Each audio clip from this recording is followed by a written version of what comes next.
जो आज हम कक्षा 10 विषय गणित अध्याय 3 दो चरों वाला रैखिक समीकरण युग्म pair of linear equations into variables का अध्ययन करेंगे, जिसमें हम सर्वप्रथम भूमिका देखेंगे।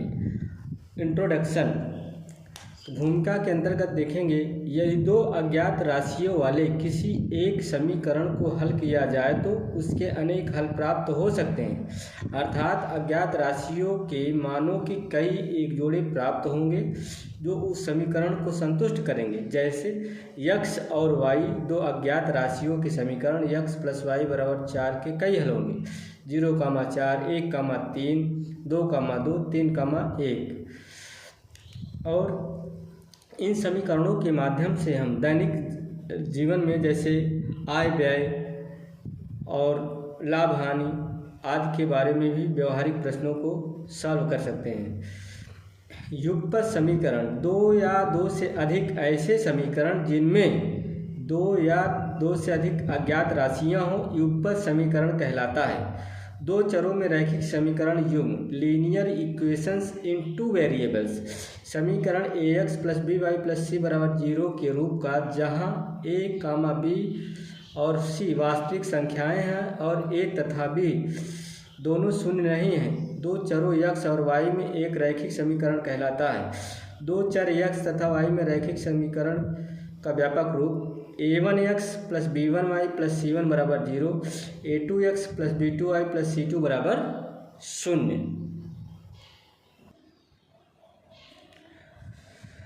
अगला पॉइंट, रेखाएं एक बिंदु पर प्रतिच्छेद कर सकती हैं। इस स्थिति में समीकरण युग्म का केवल एक अद्वितीय हल हो सकता है, जहां a1/a2 ≠ b1/b2 हो।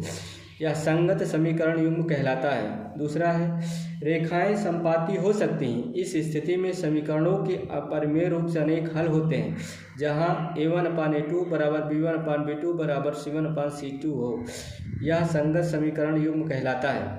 तीसरा, रेखाएं समांतर हो सकती हैं। इस स्थिति में समीकरणों का कोई हल नहीं होता। यह असंगत समीकरण युग्म कहलाता है। बच्चों, अब हम रैखिक समीकरण युग्म को हल करने की विधियों के बारे में अध्ययन करेंगे, जिसमें 3 विधियां हैं, जिसमें सर्वप्रथम विलोपन विधि है, एलिमिनेशन मेथड। इस विधि के अंतर्गत समीकरणों को ऐसी संख्या से गुणा करते हैं जिससे दोनों समीकरणों में किसी एक अज्ञात राशि के गुणांक परस्पर समान हो जाएं। गुणांक यदि समान चिन्ह के हों तो एक समीकरण में से दूसरे समीकरण को घटाकर, तथा गुणांक यदि विपरीत चिन्ह के हों तो दोनों समीकरणों को जोड़कर एक ऐसा समीकरण प्राप्त कर लेते हैं जिसमें एक ही अज्ञात राशि रह जाती है। इस नए समीकरण को हल करके अज्ञात राशि ज्ञात कर ली जाती है। जब यह एक अज्ञात राशि का मान ज्ञात हो जाता है तो उसे दिए हुए दोनों समीकरणों में से किसी एक में प्रतिस्थापित कर दूसरी अज्ञात राशि का मान ज्ञात कर लेते हैं। युग्मत समीकरण को हल करने की यह विधि अधिक प्रचलित है। इस विधि में किसी एक अज्ञात राशि के गुणांकों को समान बनाना पड़ता है, अतः इसे गुणांकों को समान बनाकर युगपत समीकरण को हल करने की विधि भी कहते हैं।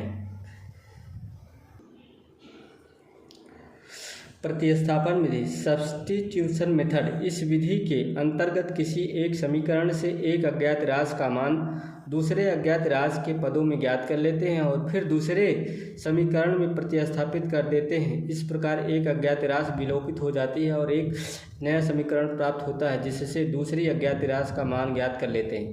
इस मान को दिए हुए समीकरणों में से किसी एक में रखकर दूसरी अज्ञात राशि का मान ज्ञात कर लेते हैं। जैसे x + y = 7 है एक समीकरण, 3x - y = 9 है। तो समीकरण 1 से x + y = 7 हम x को पक्षांतर करेंगे, y = 7 - x हो जाएगा। इसको हम समीकरण 3 मानेंगे। समीकरण 3 से y का मान समीकरण 2 में रखने पर तो रख देते हैं। 3x - y = 9, तो 3x - y के स्थान पर कितना रखेंगे? 7 - x = 9। 3x - 7 + x होगा बराबर 9। 3x 4x हो जाएगा, पक्षांतर करेंगे 9 + 7 हो जाएगा। 4x = 16, x = 16/4 इसको जब भाग देंगे तो 4 चौके 16, तो x बराबर कितना आ गया 4। x का मान समीकरण 1 में रखने पर x + y बराबर 7, x का मान 4 रखेंगे प्लस y बराबर 7, तो y बराबर 7 - 4, y बराबर कितना हो गया 3। अतः x बराबर 4, y बराबर 3, यही हमारा अभीष्ट आंसर है। इसके आगे हम अगले भाग में देखेंगे। बहुत बहुत धन्यवाद।